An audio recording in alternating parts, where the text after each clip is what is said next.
Well, happy Friday, everyone.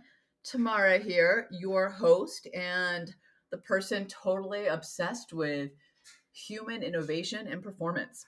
So, today's podcast, I'm actually bringing you something in reverse. This is actually me being interviewed by one of the everyday innovators and actually one of our Innovation Quotient Edge partners. So, she's a rock star in many ways. She's certified in the IQE methodology and all our human and performance methodology. And Chris Chopyak is her name. And she is actually a master at visual strategy. So she's actually interviewing me for a client that she's working with that she had them take the IQE and they're going to do a bunch of teamwork with. And I wanted to bring you this interview because we touch on a lot of different subjects around innovation and cultures of innovation and what sabotages innovation. So there's a lot of depth and there's a lot of insights in this interview. And Chris is an absolute rock star. I adore her. All right, let's get to it. Hello, everybody. My name is Chris Chopyak. I am the CEO and founder of a company called Arlosoul, Visualize Innovation. And we specialized in combining strategic visuals. Yep, that's right, pictures with pictures with really good facilitation and using a design thinking and innovation framework to help our clients do more, be successful, and set themselves up for whatever their next thing is.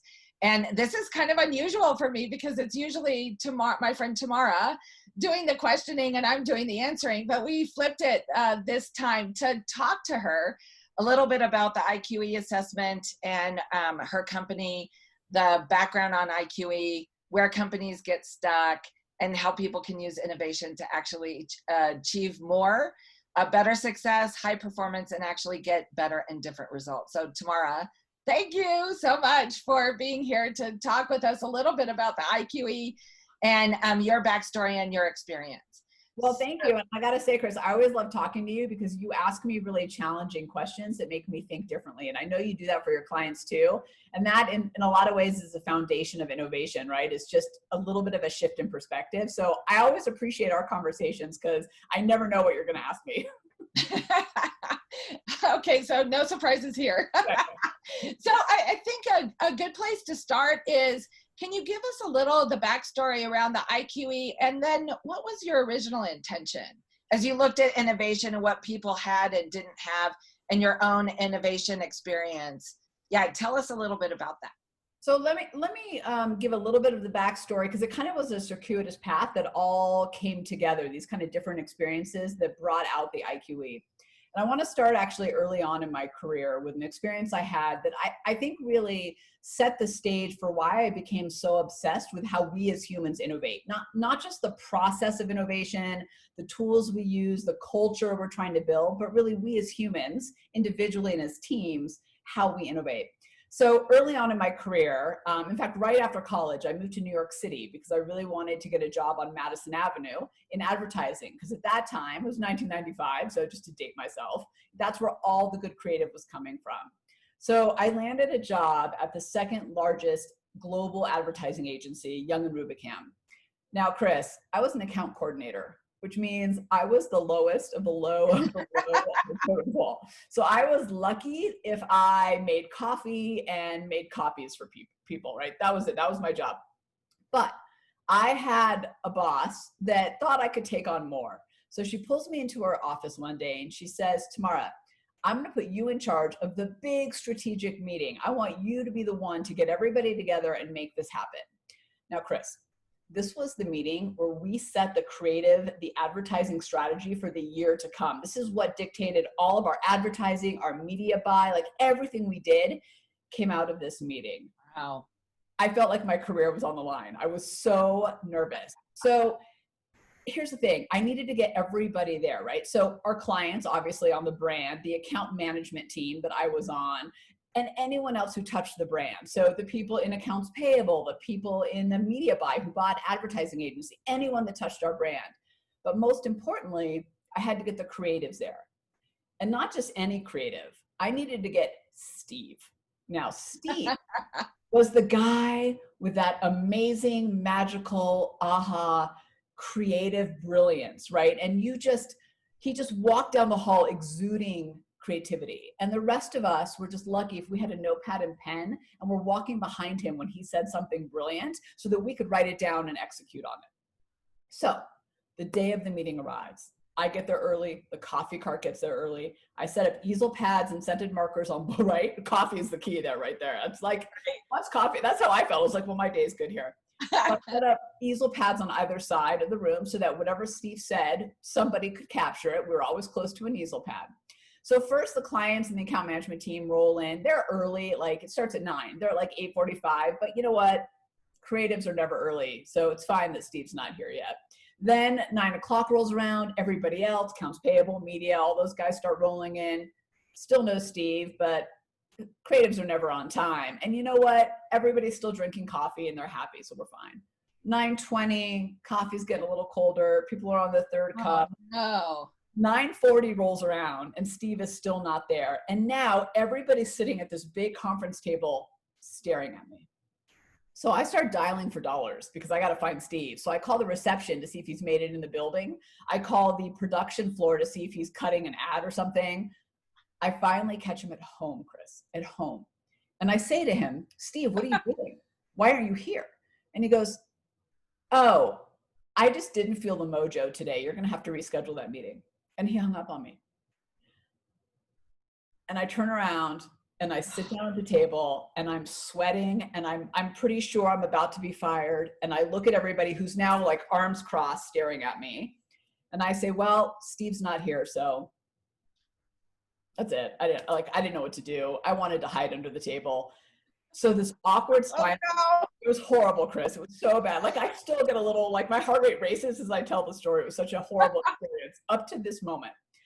So then there's this awkward silence that fills the room. Nobody says anything. And I'm thinking, I'm done. This is it. And then the most amazing thing happened. So first, the person from accounts payable speaks up and they go, hey, I know I just look at the numbers, but I've been seeing this pattern and it made me think of this idea. And then the one who does the media buy spoke up and goes, yeah, I've been seeing this interesting thing that our competition is doing in their media and it gave me this idea. And before I knew it, the room was bubbling with ideas, with incredible innovation without Steve. And that day we set the strategy that led to actually an increase in sales without Steve. And that experience, yeah, right? So all this incredible innovation came from all the places you least expected. All of us who were not innovators, who were not accountable for innovation, who were not responsible for it. But you know what? At the end of the day, we were the ones out there doing the job. So that day really got me thinking, hey, wait a minute.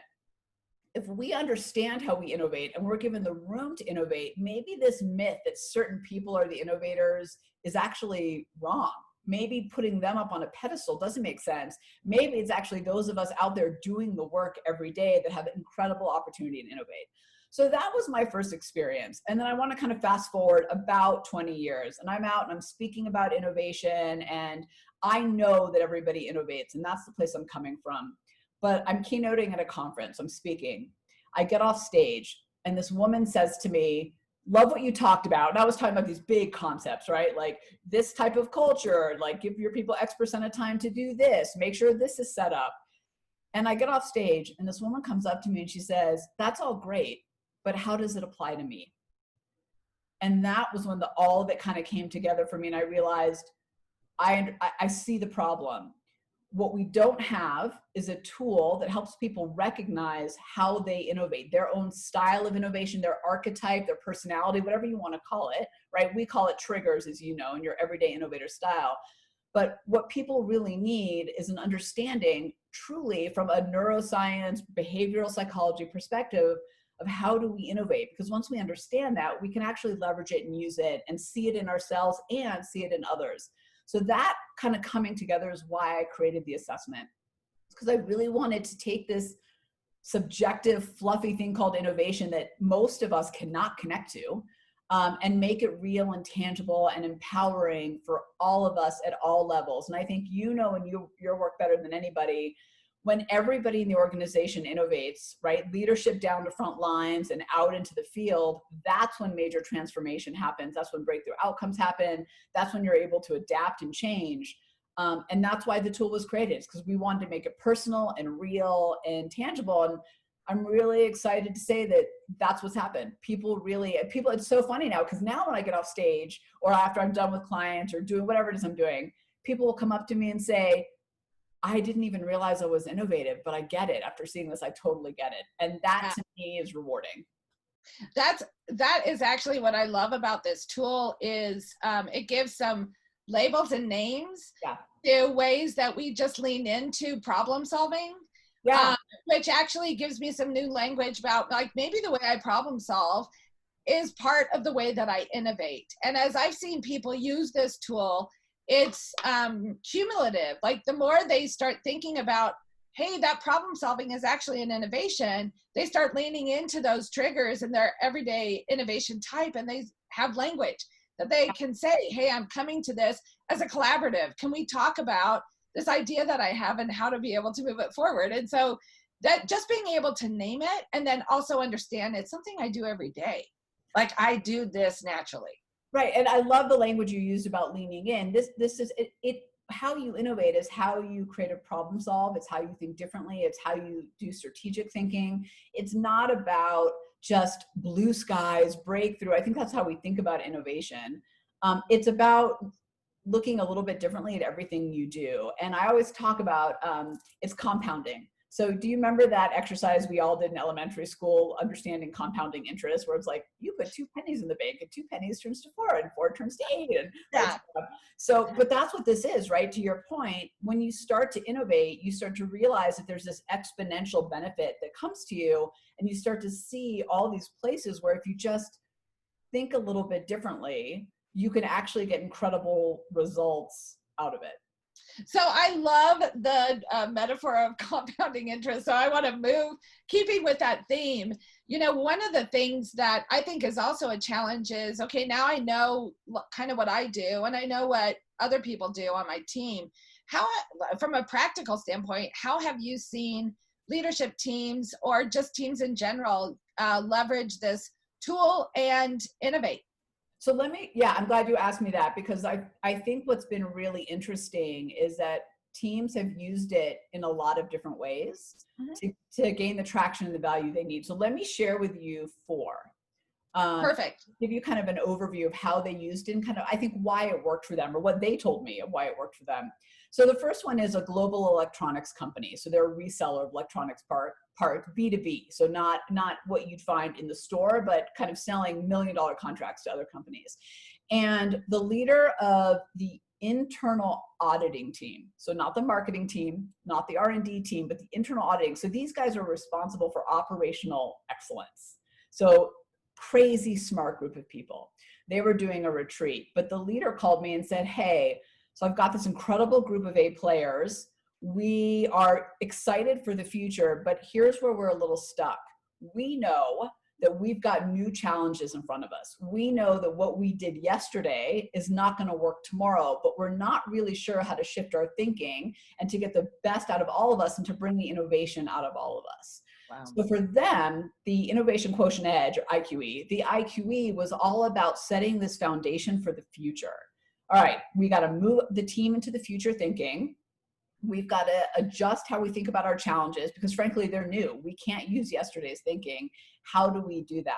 And what was really interesting about the process for them is, I think the other thing that they really started to recognize is that everybody brought a unique strength to the table. So in a group of 25, as you know, we had a whole range of different combinations of people's power triggers, their wellspring of innovation, their natural talents around innovation, and the dormant, right, their least powerful trigger and kind of maybe the place they don't play as well. So what this made them realize, though, is not only how to tackle the future and to think differently, but also how to leverage each other best to move forward together as a stronger team. So, but for them, it was all about the future. That's there's such an amazing team. And, you know, it's interesting because we were talking about them and getting out innovation. And one of them said to me, you know, Tamara, I learned more about myself in our 3 hours together than I have taking all the self-help personal development I've done in the last year. And I thought that was such a huge compliment, because what he was really saying as we dug in was, wow, I really realized how to reach my full potential in a way that I hadn't realized before. And here's the reality, Chris, that you and I think anyone watching this probably realizes, to tackle what's ahead of us, particularly in uncertain, changing times, we have got to tap into that potential and that innovation inside of us. So this team set themselves up for success. So that was one. The second one is a fast food company. So they're coming from a very different place. The leader called me and said, we've got a real challenge. I've got 3 mini teams, marketing, R&D, product innovation, that need to come together and really work well if we're going to achieve our goals. But they were stuck in a place where they had no trust. They didn't understand what everybody did. So it was one of those things where we've all fallen into this trap where R&D looks at the people on the marketing team and they go, we do all the work. What are they doing anyway over there? Right? Nobody had any respect or trust for what anybody else was doing on the team.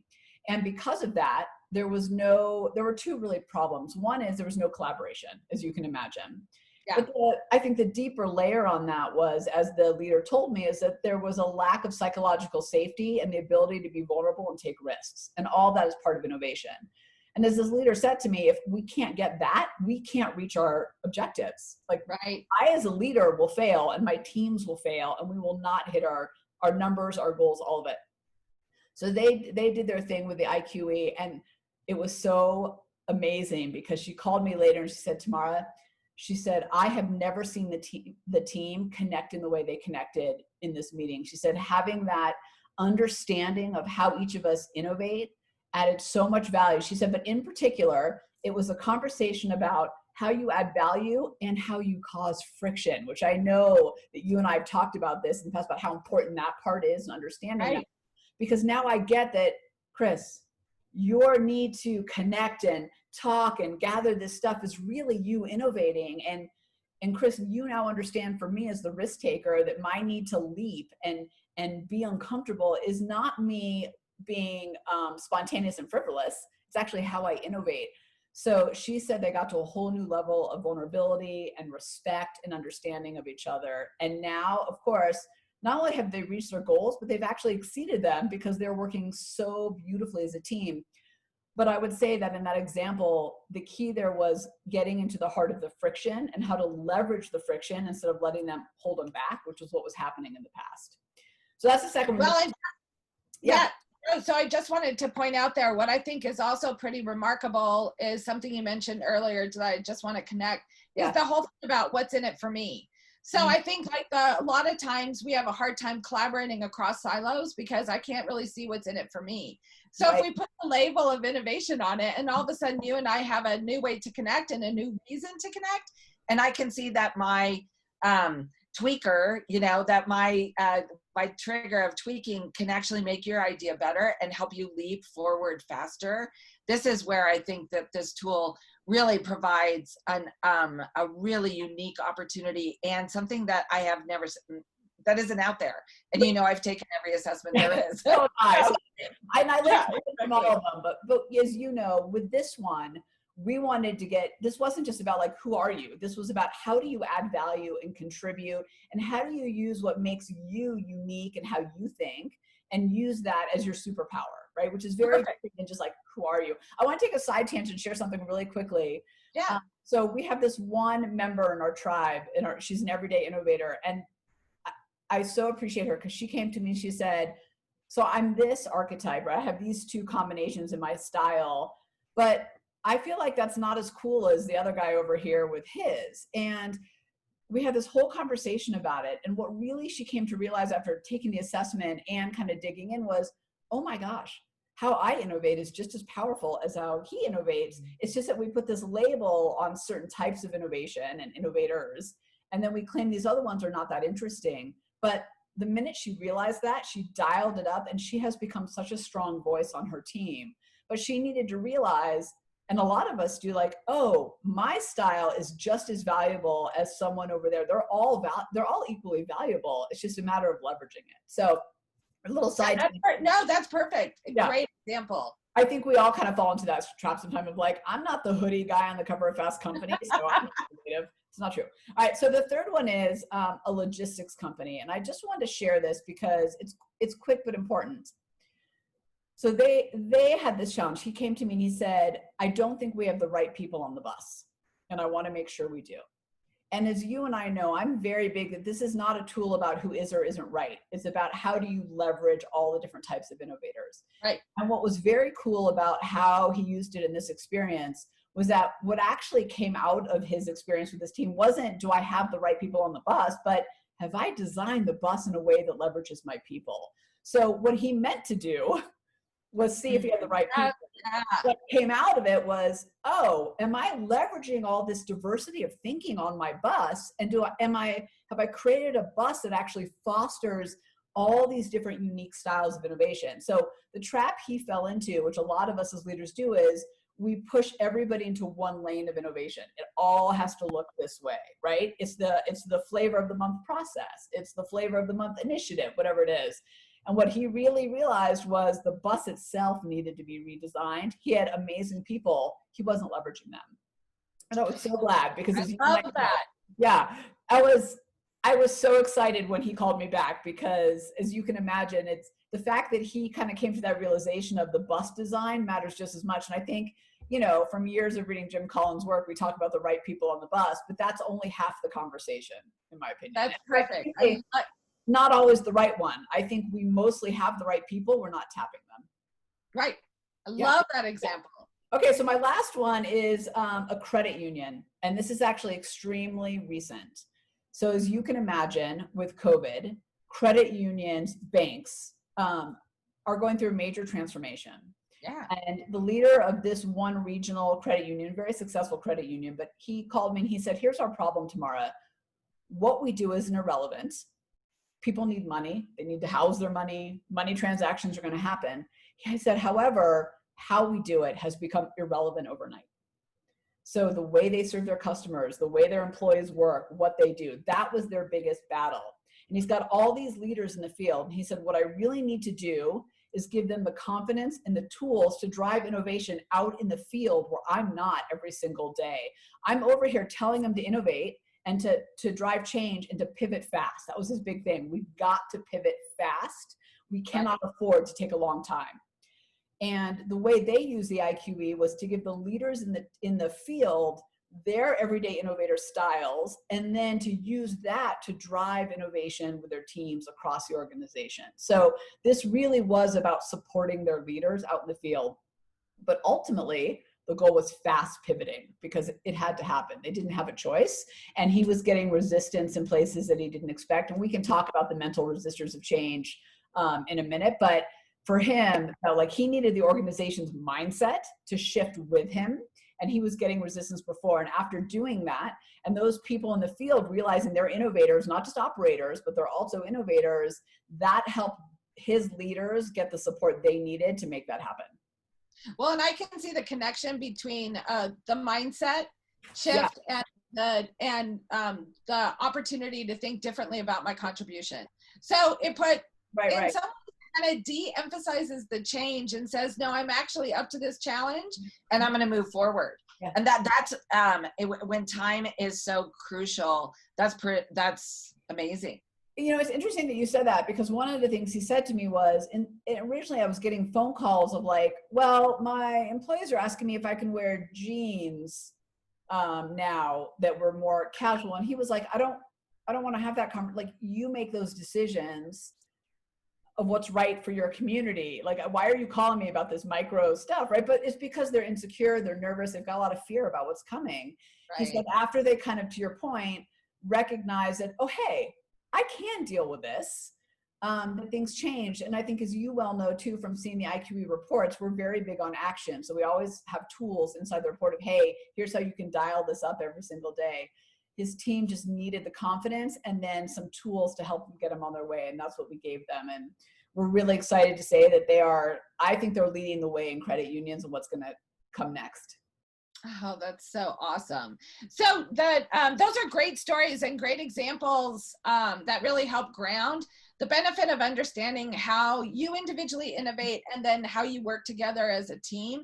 So I know that in your first book, Thinking Sideways, and your marketing and advertising background and experience, that you have thought a lot about how to get people unstuck, which means you've also done the research about what makes us stuck. Yeah. So can you give us a couple of examples of like, where do organizations get hung up on trying to innovate as a verb or a noun or something like, oh, that means I have to stop what I'm doing now, turn over here and innovate? So I just wrote down what I wanted to make sure to cover. So let me look at my notes for a second, but I love the way you said that of like, stop everything, which I think is one of our biggest mistakes, right? So, and I'm going to tackle that in the first one. So let me tell you what the four are and then I'll dig in. So the first one is a lack of clarity and a heaviness around innovation. I mean, that's kind of what you were alluding to. The second one is there's actually 4 traps of certainty. I'm going to talk about 2 of them today, the certain people, certain times. The third one is a lack of understanding of the neuroscience and the actual resistors of change that we all have hardwired into our brains. And because of that, we get super frustrated at our teams when they don't move with us. And then the fourth one is this trap of presentation versus experimentation and the culture of each. So let me kind of break those down of those 4. So the first one, the lack of clarity and the heaviness. So here's the thing. If we went and asked, and I challenge anyone watching this video, go ask 10 people their definition of innovation, and you will get 10 different answers that have 0 crossover and probably 10 answers from one person. We do not have a common way to talk about innovation. Right. Because of that, there's a lot of misunderstanding, a lot of missed expectations, a lot of frustration because, Chris, you come to me, you're my leader in the team, and you say, we're going to innovate, and you and I aren't even starting from the same place.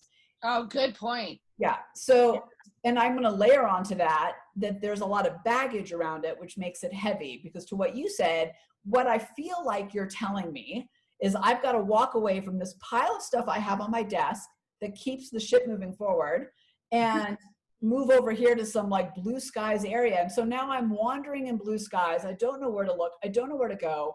And in the back of my head, what I'm really thinking is, this is exhausting. And what am I supposed to do with this stuff when I get back to the box I'm in? Right? So those 2 things shut us down. So it's part of the reason why, so in my book, Innovation is Everybody's Business, I spent a lot of time talking about what is the definition of innovation that we can actually get a common language, a common starting point, and empowers all of us to be innovative. So let me just share what that definition is. So not all left with like, well, what do we do tomorrow? Great point, but now what? Buy the book. And look for this definition. I don't remember what page it's on. So the definition is this. And know, by the way, that this has come from 25 years of work and experience of understanding the neuroscience of innovation, cultures of businesses. We wanted to give people a definition that was based in real world, not in textbook. Right. And it's this. So thinking differently about what's right in front of you to create a competitive advantage. That's it. So thinking differently, a shift in perspective, a new way to look at something. I think the key nugget in there for a lot of people, though, is what's right in front of you, right? The problems, the challenges, the tasks, the opportunities, the resources, the team, all of it. We have found that rearranging the box is more powerful than outside the box. So cool. Just what's right in front of you. You'll create even more breakthrough just by doing that. And here's the cool part, Chris, you and I both know, right? That sometimes a tiny little shift in how you innovate, how you do your job, has a ripple effect and an impact that is just as powerful as creating some breakthrough product. So all of it matters. All of it is, I think you said in the beginning of this discussion, all of it's part of innovation. So that helps us get over this lack of clarity where you're like, Tamara, go innovate. And then I bring you what I think is innovation. And you as my leader are frustrated because I didn't bring you what you wanted. And I'm frustrated because I always let you down. So we're going to get over that hurdle by having a common starting point, and we're going to get over the heaviness of it and make it easy. There's no reason why innovation has to be hard, complicated, behind a black curtain. That's just a myth that consulting companies like to sell you because then you need them. Okay. Exactly. Yeah. So the second one is, in my book, I talk about the 4 traps. Just in the essence of time, I'm going to talk about 2 that are really relevant, and you can read the other 4. Okay. So I've mentioned this multiple times. We buy into this myth that it's for certain people. Here's the challenge for companies when that happens. We silo innovation and we actually shut it down really heavily. So let me share a story behind this. So I was doing this workshop with a group of people from various companies. And a woman came up to me from a national law firm. And she said, let me ask you a question, Tamara. This is what my company has done. They recognize they need to be innovative. So they created a cross-functional team. And that team's job is to kind of assess the organization, where we have room for innovation, go do their thing, come back, tell us where we need to innovate, and then we're supposed to implement. What do you think about that? Is that a good idea? So obviously I had some words or some thoughts in my head, but I thought I'd stop and ask her first, well, how do you feel about that? Chris, her whole body just slumped over when she answered. She said, honestly, it makes me feel pretty bad. She said, I don't like, why aren't they asking me? I'm out here doing the work every single day, but my ideas aren't valued enough to be part of the process. Only these 5 people get to. So now she said, I'm more demoralized and less motivated than I have ever been at my job, because in doing that, she said this, she said, they basically told me my ideas don't matter, that I'm not innovative. But again, I'm the one doing the work. So when we buy into this myth that it's certain people, not only are we not tapping the 10, hundreds, thousands, whatever you have, people who are doing the work, which frankly as a leader, why would you tap 5 when you could tap 500, right? Right. But also there's this really unfortunate side effect of you're actually shutting them down and disengaging everybody else who you told is not the innovative ones. And I don't think we realize we do that. And that is a big trap that companies fall into that create this kind of brick wall when they're trying to innovate. So they put in this initiative, but in doing so, they actually, it's like 1 step forward, 1,000 steps back when they good point. Yep. Yeah. So the next one is the lack of understanding of resistors. Here's the thing. The brain has this incredible ability to innovate. So the neuroscience has shown us we actually all have the structures for innovation. And by the way, the structures for intelligence and innovation are actually distinct. So the cool part about that is your years of experience, your VP title, your certifications, your IQ, I don't even know what mine is. Your ability to innovate doesn't rely on that. And we exactly. I know. Thank God for people like me. So we all have it, and it's a whole brain experience. So it's kind of like, do you know those images you see from like the space station at night where the Earth is lit up and you've got all these lights connecting across different cities? That's what's happening in our brain. So that's the cool part. But then on the other side, we've got these resistors, and I'll talk very quickly about the 3 main ones. So one, we've got this thing called the reticular activating system. So I think of this as the brick wall, the RAS. The brick wall is there to only allow in things that you already believe in or think to be true. And the challenge with that is it's hard to innovate when you're only letting in what you already know to be true. It's why when you decide to buy a blue car, you suddenly notice every blue car on the road where you thought there were no blue cars before, right? So we got to open up the bricks in that wall so that we can see new things. The second one is the thing called the myelin trap. So in short, myelin is this wiring or this coating over our tracks in our brain. It makes us super efficient and fast. The challenge is it also keeps us on the same path because it wants us to be, our brain is lazy. It wants us to be efficient. The third one, and the biggest one I find, and this is what's happening for leaders with teams, and this is why you're getting such pushback on change and innovation, is the lizard brain. That primal part of our brain, it wants to keep us safe and comfortable and warm, and it doesn't want us to take risks. And it's the little brain, it's almost like this little gatekeeper to the higher functioning that we really need. And it's over there going, don't do it. It'll never work. Don't bother. This is going to be way too much work. Ooh, this sounds exhausting. Let's not go there. And the key that I think we have to understand as leaders is we have to understand what's going on in our team's brain so that we can actually overcome them. And I talk a lot about this in my book. You and I have talked, we could probably have an entire other session about this. But I think the thing to know is if you understand that there are some brain resistors actually happening, they're actually pretty easy to overcome. And I'll share a little bit at the end about this has been happening on my team lately with everything too, where I went and presented change to them and I got surprising pushback. And I was like, well, we're in the business of innovation. What's happening here? And then I realized, oh yeah, this is just these brain resistors that we need to figure out how to get over so that we can get to the place of pivoting fast. But well, I think, I was just going to add, because I'm a brain science freak too, but I think the important point here is that it's not just one brain function. that especially as we age into our 30s, and that myelin has formed over our brain. Coding. Exactly. And societal pressures, everything from economics to social pressures to company pressures, wherever you work, all reinforce this sort of fixed perspective. And so it's not just one part of your brain, it's many parts of your brain, and it's many parts of our external environment that actually make it even more threatening, really empowering that lizard part of our brain to be like, no way, I'm not going to take that risk. I'm not going to, that is big, that's a chance I'm not willing to take. So I want to tell you one quick story that I think wraps up all three of these into one. Okay. It's a personal story, but it made me realize how often this is happening to all of us and to leaders, to your teams on a really subconscious level that we don't even realize. We're not over there consciously thinking, I fear change. It's just happening, right? Right. So we've got this, I have two boys, they're 11 and 15, and we've got this restaurant that we've been going to since they were in high chairs. And we know the staff, we know the menu, they know, we don't even have to order. They just bring us what we always get, right? And it's become our Saturday routine. So one Saturday, my oldest is sitting in the front seat and he turns to me and he says, Mom, hey, there's that new restaurant down the street. What do you say we try that restaurant instead? You would have thought he was asking me to move across the globe tomorrow. I looked at him, I was like, oh, Liam, I was like, I don't know. I mean, maybe we should just go, excuse me, maybe we should just go to the restaurant we always go to. I mean, we don't know if the food's any good. Do we really want to risk it? Like, let's just go to the Greek place we always go to. Wow. I know, such resistance for me. And he looks at me and he goes, is the risk of having a bad meal really that bad? Is it really that much of a risk? And in that moment, I realized my lizard brain, my myelin, right, who had put me into this fast track of we go to the same restaurant, I know what to eat, right, everything is efficient.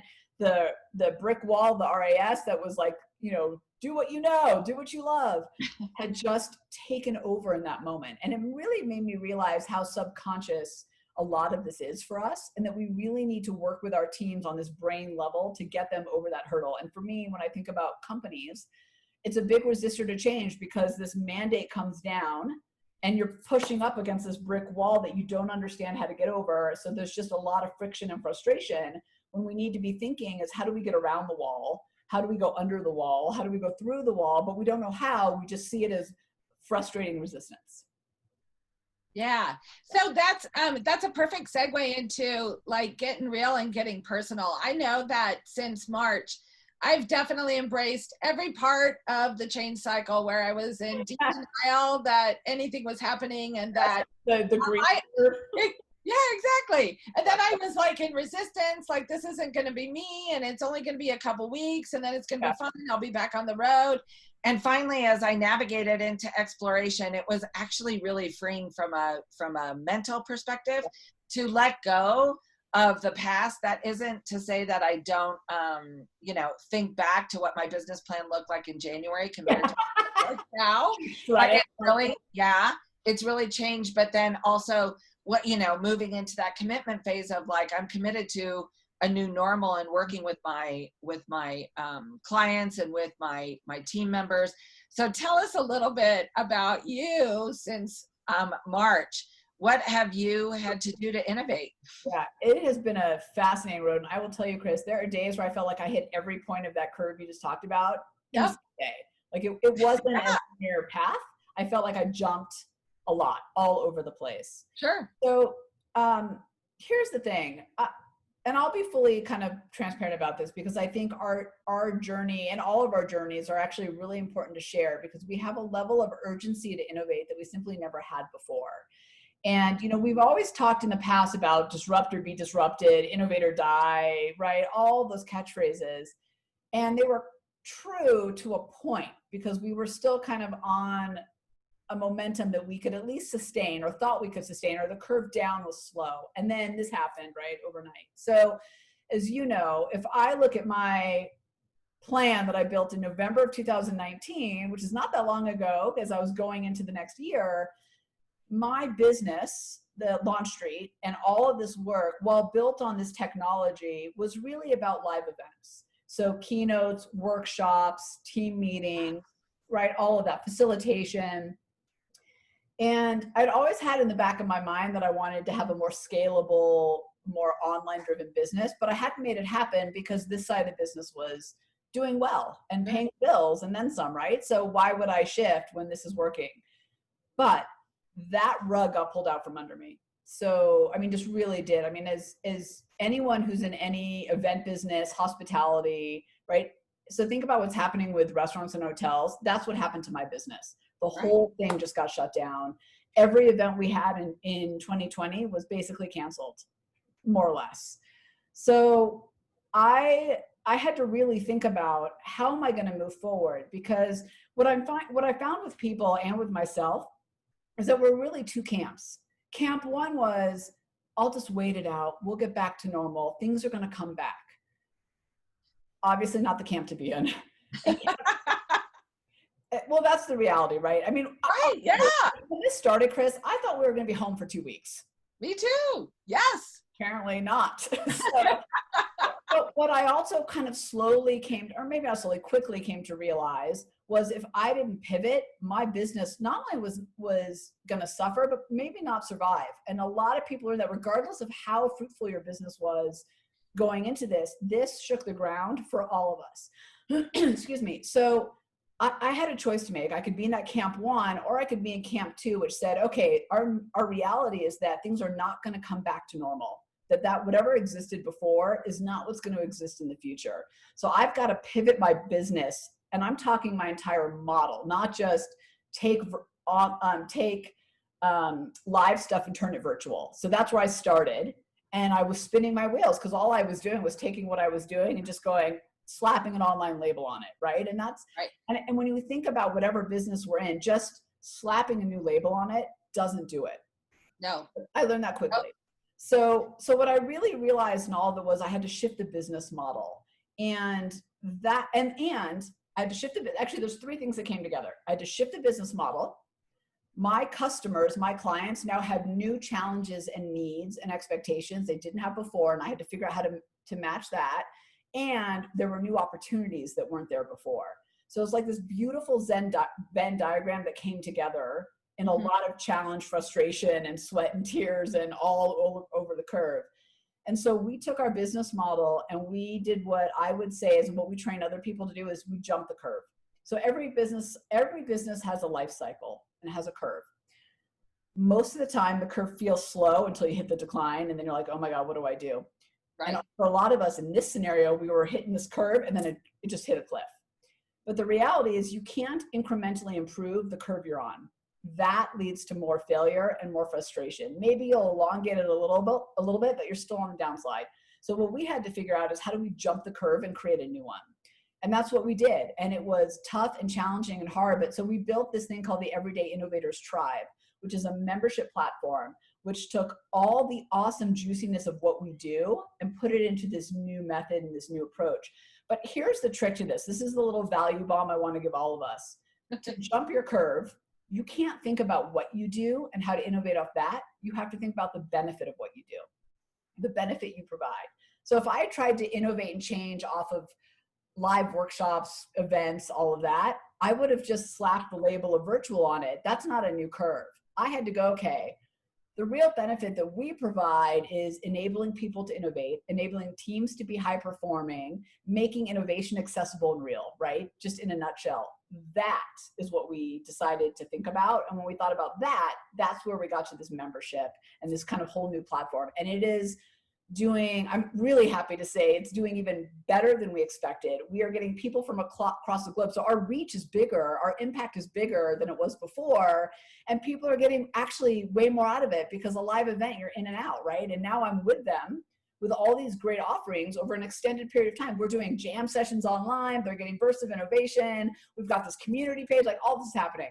But all that is to say is it took the rug getting pulled out from under us that we had to really think differently. And I think that the challenge we got to really think about as leaders is, are we really just trying to improve the curve we're on, which is going away, whether we like it or not, it's going away. At some point it's going away. Or are we jumping the curve and leveraging what we have to create something new? Well, and I think as I'm thinking back through this whole conversation, a couple things I just really want to land on in terms of your story. So the first one is that you had the courage and the willingness to actually think differently about what was right in front of you. So I want to make that connection directly to the definition you gave us earlier about innovation, because you were able to have several moments where you were like, that's not happening to me, to holy crap, this is happening to me. Oh my gosh, it is. Yeah, exactly. And to be able to like really examine and say, okay, I'm going to think differently. I'm going to have the willingness and the ability, the tenacity, the persistence actually to be able to look at what I have and figure out how to work with this in a different way.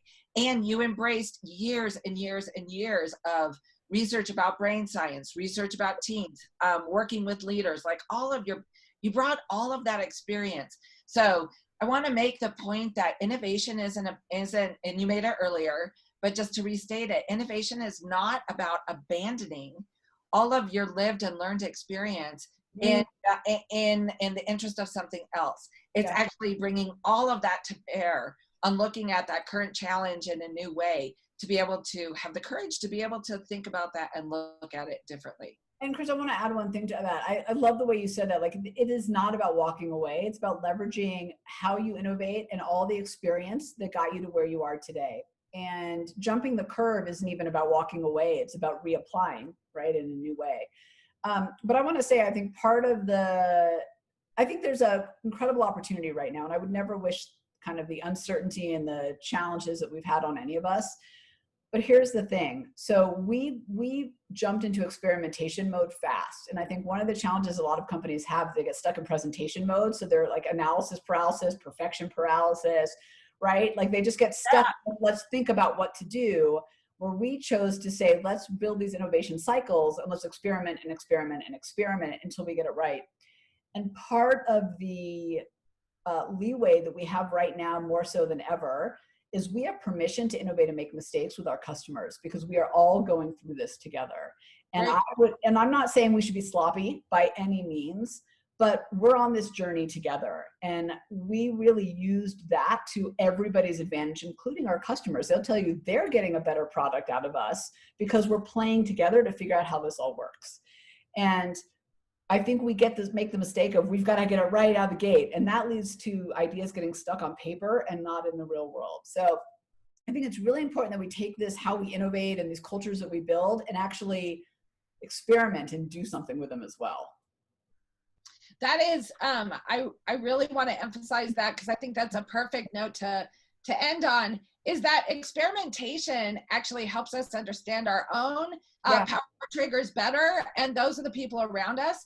And to me, that's where I also get peripheral vision. So when I'm actually experimenting, I'm not so locked up in my head and my ideas, that's actually one of my preferences is intuitive. So I can just stay, like, my intuitive belief that something's like that's going to happen. It's only when I really prototype, experiment, get feedback, work with other people on that. And you're absolutely correct. Like, there's no better time than right now to really be able to lean into that and to collaborate with your clients and customers in ways that help you jump the curve. Because I think that's the other piece, is that sometimes I get very nervous because that jump seems pretty big. But when it's a collective effort and I don't have to do it by myself, then I'm more likely to actually take that risk and then deal with the consequence. Right. Yeah. And here's the thing about it. It's big and small at the same time. Right. And that's I think the beauty in it. But you have to, and here's what makes it big. It's when you don't experiment and then you launch after being in the conference room for way too long. When you experiment and go from one experiment to the next, and an experiment can be some duct tape and scented markers, by the way. An experiment doesn't need to be the whole thing. You can start really small and work your way up. And to your point, it's amazing what you find in the what works and what doesn't, and the innovation when you start to actually build stuff out and make it happen. You see your thinking in a way that you can't see when it's on paper. And I know you got to start somewhere, but that experimentation is a huge part of innovation. And if we look at the companies and the teams and the leaders that are doing well right now, or who are managing and leveraging the change, I guarantee you, you'll find a common theme of not just having the power of the diversity of thinking on their team, which is huge, but also leveraging that to take action. That's it. That's a total wrap. Yeah. Like being able to experiment, take advantage of the people that you have on your team. That whole idea of like redesign the bus if the bus isn't right, but you have the right people and can leverage their triggers and how they innovate. And then also not to be afraid of the challenges that are ahead of you, but know that you have both the capacity. But I think the other thing that the IQE has given me is like the willingness to really look into the kind of change that I want to make and be able to persist and feel confident in making those changes. I love it. Well, thank you. Fantastic. Thank you so much for sharing your insights and the background around IQE.